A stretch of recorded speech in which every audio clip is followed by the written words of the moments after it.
दो तरह की पूजा अर्चना है।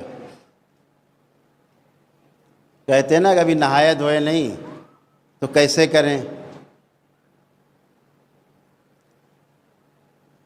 जहाँ पर पूजन होता है पार्थिव रूप से सब चीज़ें सजा करके फिर आप पूजन करते हैं, यहाँ पर तो आपको स्नान आदि करके पवित्र होकर के बैठना है,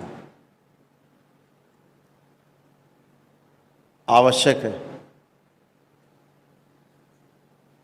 लेकिन जहाँ मानसिक जप होता है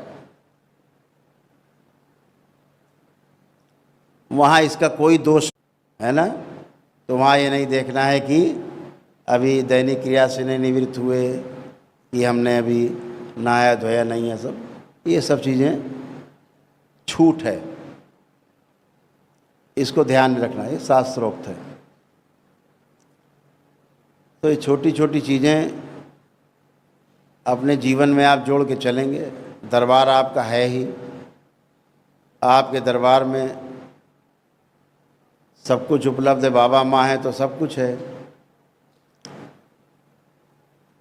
और ये बात आप सबको पता ही है कि दरबार से जुड़े रहने के कारण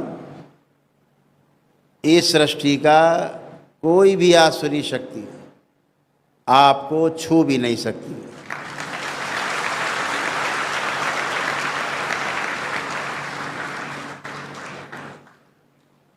जब आप जप करते हो तो आपके तमाम कई जन्मों के कष्ट होते हैं, रोग होते हैं। अगर आप दरबार से नहीं जुड़े होते तो रोग कष्ट भारी होकर के प्रकट होते और आपको बहुत कष्ट देते। तो वो भोग कर्म भोग कटना शुरू होते हैं। कभी कभी कोई कर्म भोग आगे आ जाता है, वो कटना शुरू होता है। उस समय एक ही प्रार्थना करनी है दरबार से, बाबा से, बाबा हमारी सहने की क्षमता बढ़ा दी जाए, इतनी कृपा करें।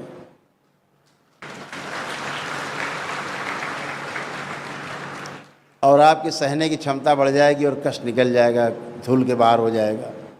बहुत लोगों के कैंसर होते हैं, स्मृतियों में होते हैं, निकलते हैं कट कट के।